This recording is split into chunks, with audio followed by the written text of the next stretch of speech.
we live in this really bizarre era right now where we have, the most advanced technology in human history. Oh, absolutely. By far. Right. And we literally have the capability to optimize every single second of our waking lives and even our sleeping lives, honestly. Yeah, which is kind of wild to think about. It is. I mean, we can track our REM cycles, we can micromanage our caloric intake down to the exact agram, and we can ingest information at double speed. The 2 times speed podcast listener. Exactly. So we are relentlessly pushing forward, right? We're trying to basically hack our way into this frictionless, perfectly managed future. Mm-hmm. But then if you look at the media we consume, or, the clothes we wear. The cultural touchstones, yeah. Yeah, the cultural touchstones we just obsess over. We seem completely and frankly desperately obsessed with escaping backward into the past. It's a huge contradiction. Right. So we're optimizing the present purely to buy ourselves the time to retreat into this, sterilized version of yesterday. It really is the defining paradox of our current cultural moment. I mean, we have this hypervigilant, forward-looking obsession with data on one side, and then this deep, overwhelming desire to regress on the other. Yeah. We're simultaneously sprinting toward an algorithmic future, but also hiding under the comforting blanket of nostalgic media. Which is such a vivid way to put it. Thanks. And to really understand the mechanics of how this is happening, we need to look beyond the obvious surface-level trends. We actually need to look at the linguistic architecture we use to make sense of this reality. Exactly. And so for everyone listening, our objective today in this deep dive is to deconstruct these 2 massive trends. The cult of optimization and the commodification of nostalgia. Right. But we are going to do it through the lens of advanced English language analysis, which I'm really excited about. It's a fascinating angle. So we're diving into C1 and C2 level linguistic frameworks to see how specific high-level vocabulary and complex grammatical structures actually map onto these psychological phenomena. Yeah. Because language doesn't just, passively describe our reality. No, not at all. It actively constructs the boundaries of how we process these complex sociological ideas. Exactly. The language we use, it reveals the hidden wiring of our culture, really. Right. When we elevate our syntax, when we start employing this highly specific advanced vocabulary to describe our daily habits, we aren't just trying to sound smarter. Right. We are fundamentally altering our relationship to the actions themselves. So by the end of this discussion, we're going to draw a very distinct structural line between the data on your wrist, the grammatical efficiency of an advanced English sentence, and why entertainment studios are so fiercely determined to reboot the exact sitcoms that aired 30 years ago. I love that. So let's just jump right in. Because before we can understand why society wants to escape into the past, we really have to look at what we are escaping from. Right, the present. Yeah, we have to examine how we are currently trying to forcefully manage our present reality. Yeah. And that brings us to the first big concept from our sources today, the cult of optimization. Yes. And I think the word cult there is doing a lot of heavy lifting. Oh, for sure. It's an intense word to use. It really is. It implies a devotion that goes way beyond mere interest. It implies, an unquestioning belief system, a rigid set of rituals, and the idea that failing to optimize is somehow a moral transgression. Like you're sinning if you don't hit your step goal. Exactly. It's a total devotion to the data-driven life. We've seen this massive societal shift where everyday experiences are no longer just lived, they're harvested for data. Harvested. Wow. Yeah. We're talking about the ubiquitous tracking of sleep cycles, the exact monitoring of macronutrients, counting daily steps, and as you mentioned, even optimizing the consumption of media. We've basically turned our biology and our leisure into data sets that demand constant refinement. Right. And the specific vocabulary term that captures this C1, C2 level sociological concept is the quantified self. The quantified self. That's a phrase that perfectly encapsulates this pivot, doesn't it? It really does. Because we are no longer viewing our bodies as organic beings, like messy, unpredictable, fluctuating living organisms that respond to the seasons or even just our emotional state. No, we've stripped all of that away. We have. Instead, we've started treating our physical forms like hardware that requires constant software updates.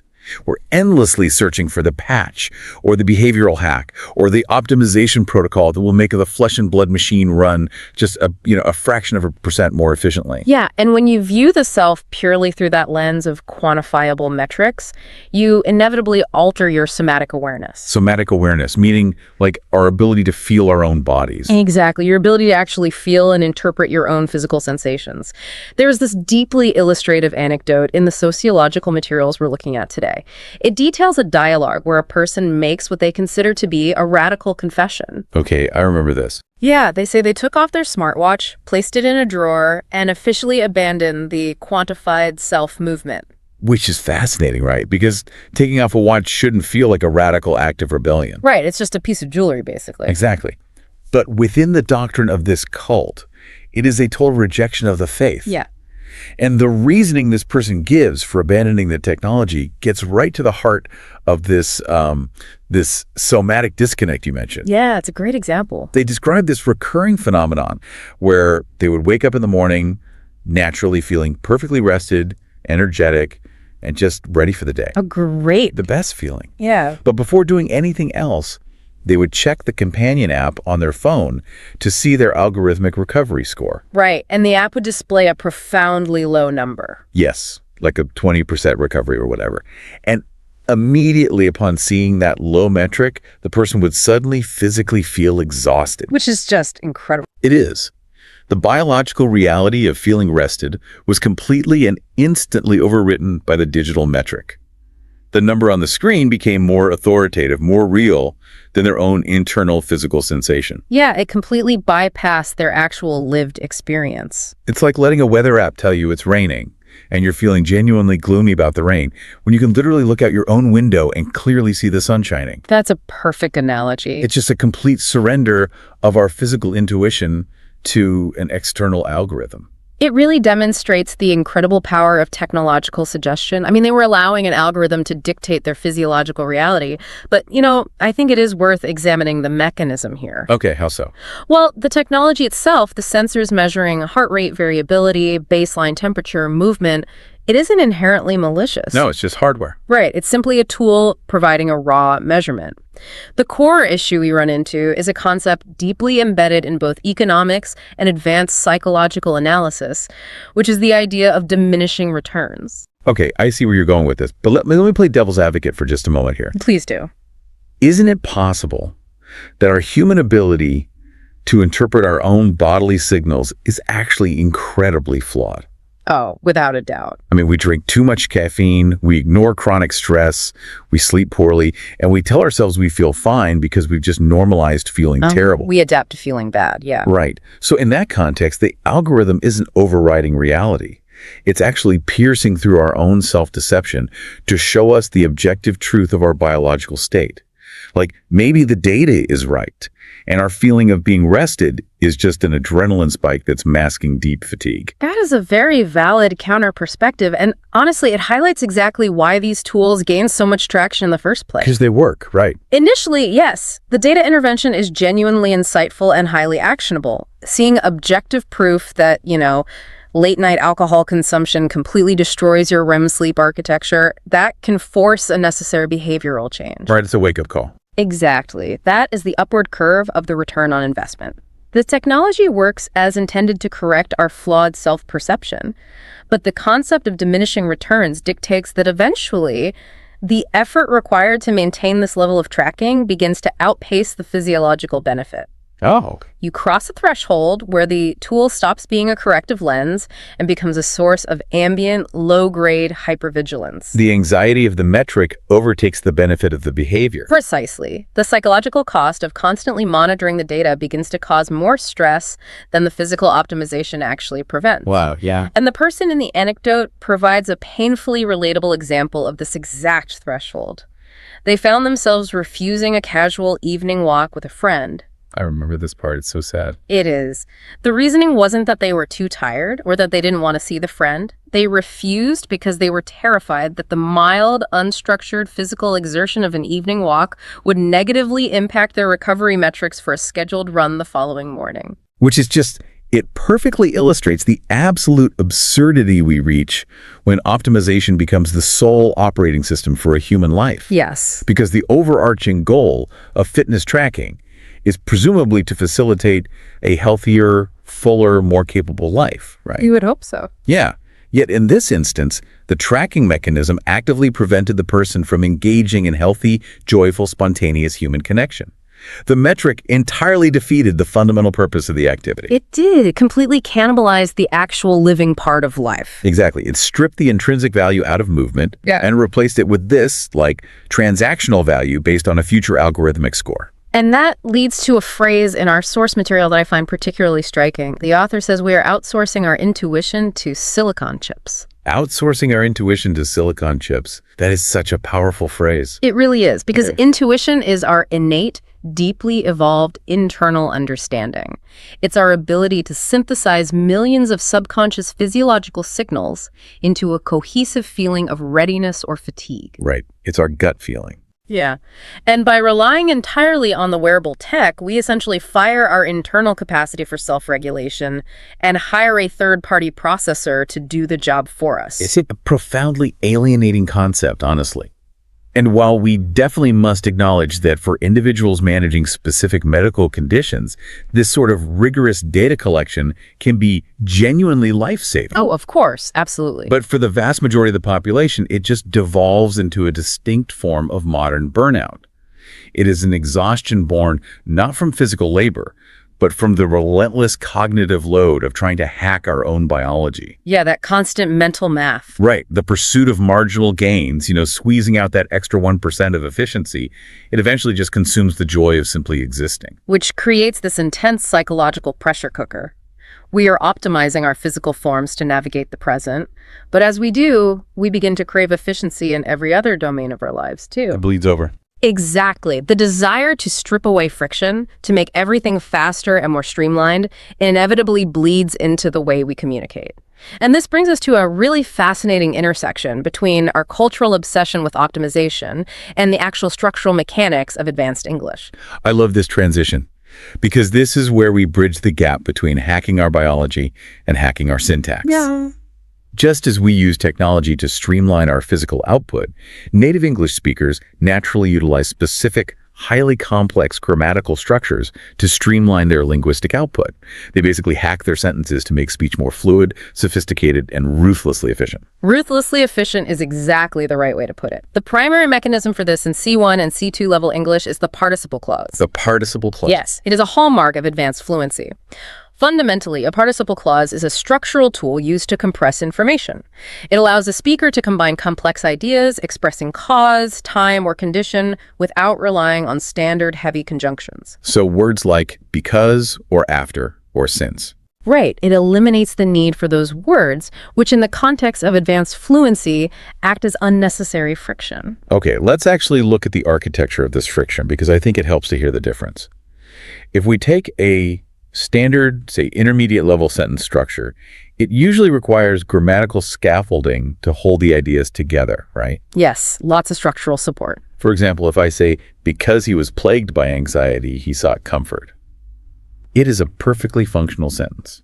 Grammatically correct. Right, perfectly correct. It establishes cause and effect, but it requires the conjunction because, the subject pronoun he, and the auxiliary verb was, just to set up the premise. It's functional, but it is structurally heavy. It's bulky. Exactly. When we apply the participle clause, we ruthlessly optimize the sentence.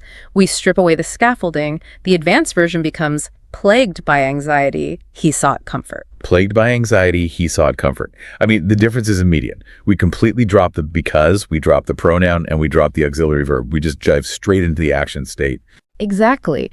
The relationship between the two halves of the sentence is already logically implied by the proximity of the ideas. We don't actually need the word because to understand the causality there. Right, our brains fill in the gap. Yeah. The cognitive load required to process the sentence drops, while the density of the information remains exactly the same. That is so efficient. Let's look at another common structure, one revolving around time.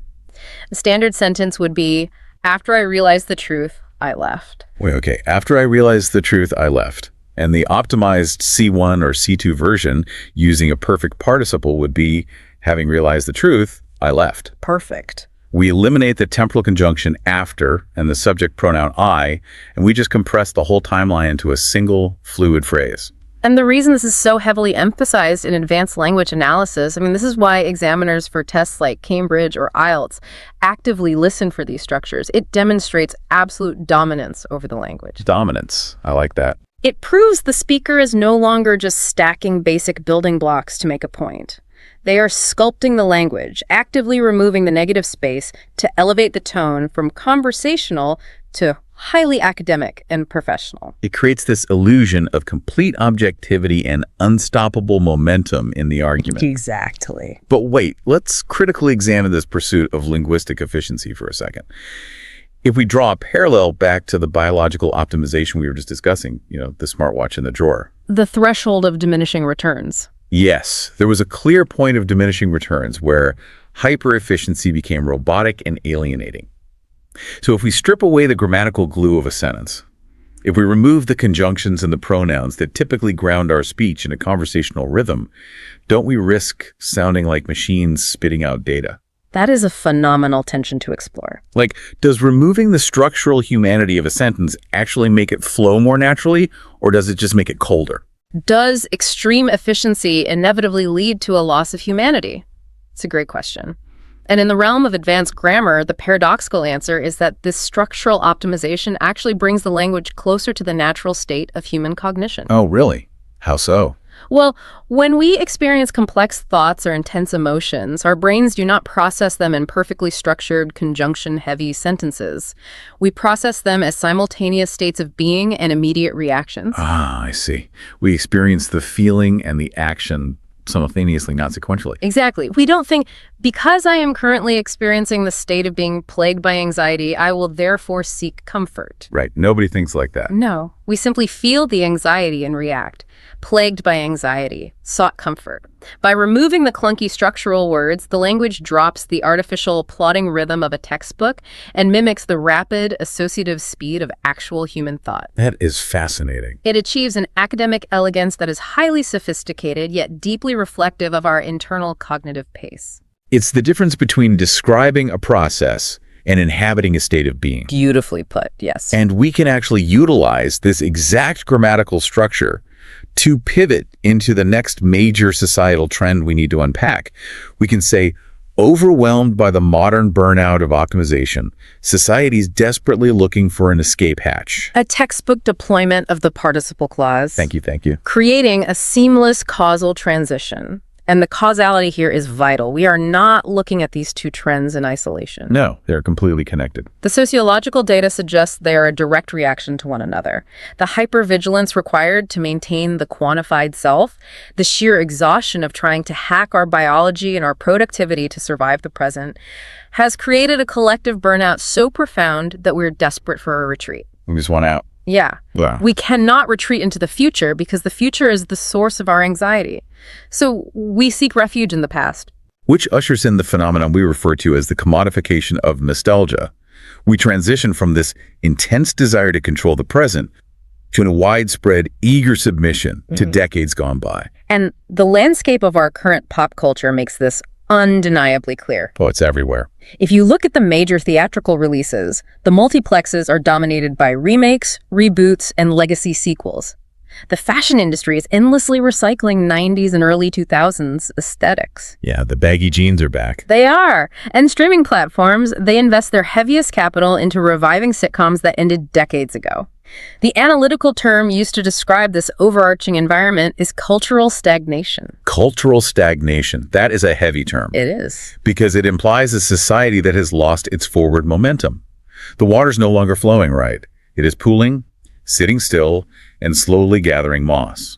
We're culturally stuck on repeat. Stuck on repeat, exactly. But we need to dig into the mechanisms of why this stagnation has taken hold.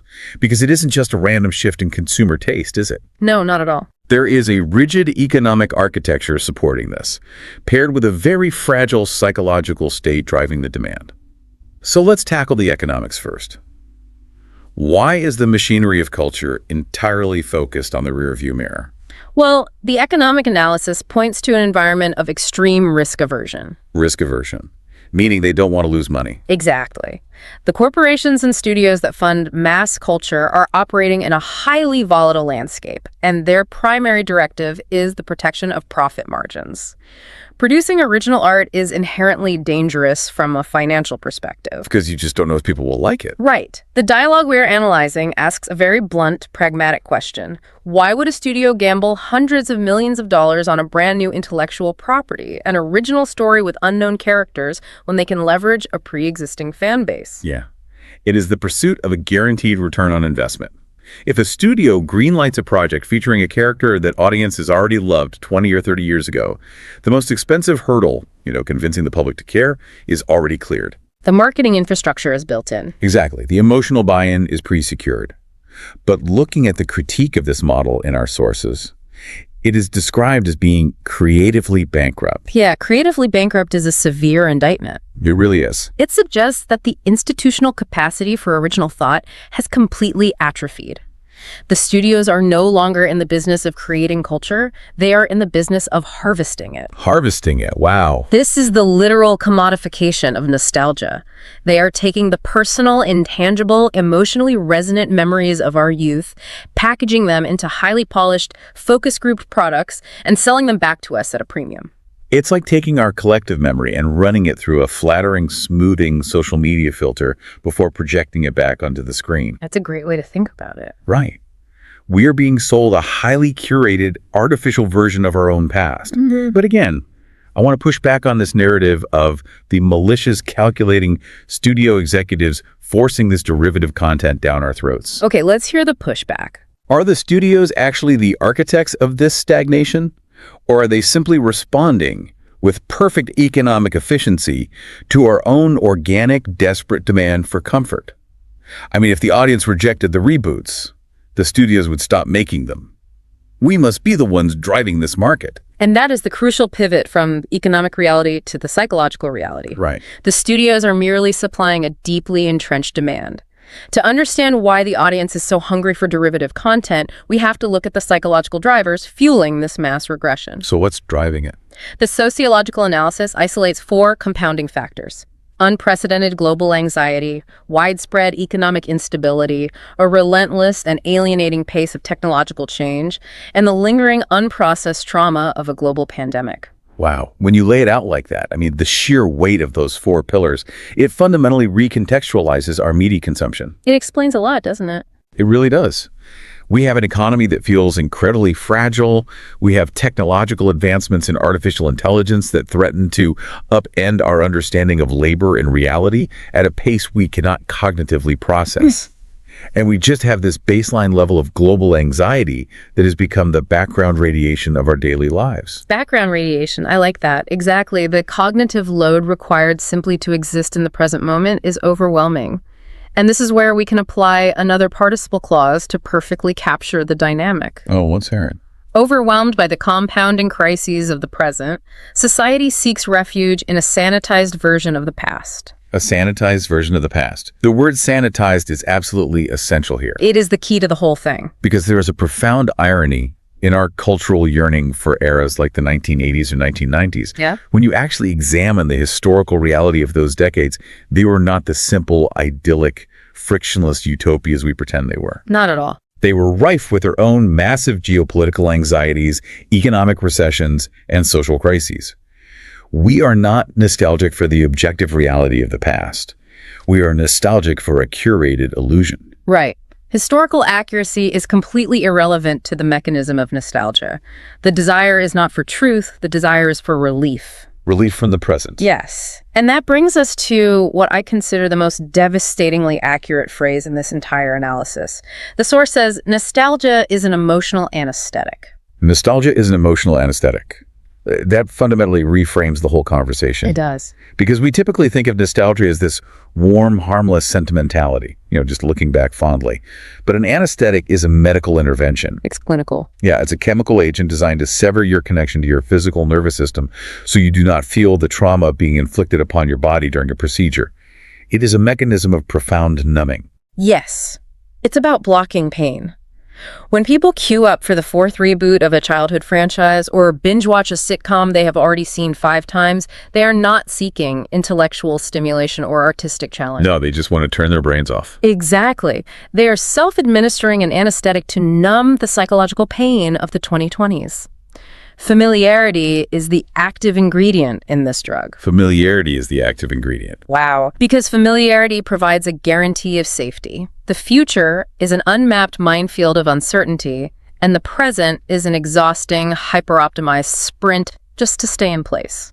But the past? The past is a known quantity. The past is a closed loop. We already know exactly how the story ends. The threat of the unknown is completely neutralized. It is the only safe place left to retreat. It makes complete sense on a micro-individual level. I mean, if you spend your entire day operating within the cult of optimization, checking your recovery scores, micromanaging your caloric intake, trying to hack your productivity just to keep your head above water in a volatile economy. It's exhausting. It is. By the time you sit down in the evening, you have absolutely zero cognitive bandwidth left for challenging original art. Well, you don't want a narrative that requires emotional labor. You want a narrative that acts as a warm, weighted blanket. You want the anesthetic. You need the anesthetic, yeah. But while this coping mechanism makes sense for the individual, the sociological analysis we have forces us to confront the macro-level consequences. What is the long-term effect of this mass self-medication? And this is where the analysis moves from diagnosis to a rather chilling prognosis.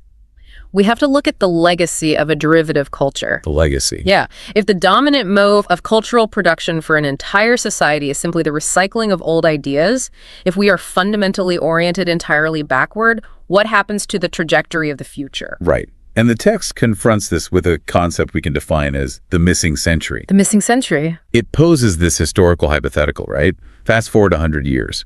When future historians look back at our specific moment in time, what distinct cultural artifacts are we actually leaving behind to tell them who we were? Historically, every era leaves behind a unique cultural footprint. Movements in art, literature, architecture, and cinema that reflect the specific technological, social, and spiritual struggles of that exact time. Like a time capsule. Exactly. The art serves as a fossil record of the societal consciousness. But if our dominant art forms are merely reflections of previous art forms, we're effectively failing to leave a record of ourselves. We are leaving behind a cultural void. And the analysis crystallizes this into a deeply unsettling realization. The quote is, "Our defining cultural trait will just be that we missed the 20th century." Our defining cultural trait will just be that we missed the 20th century.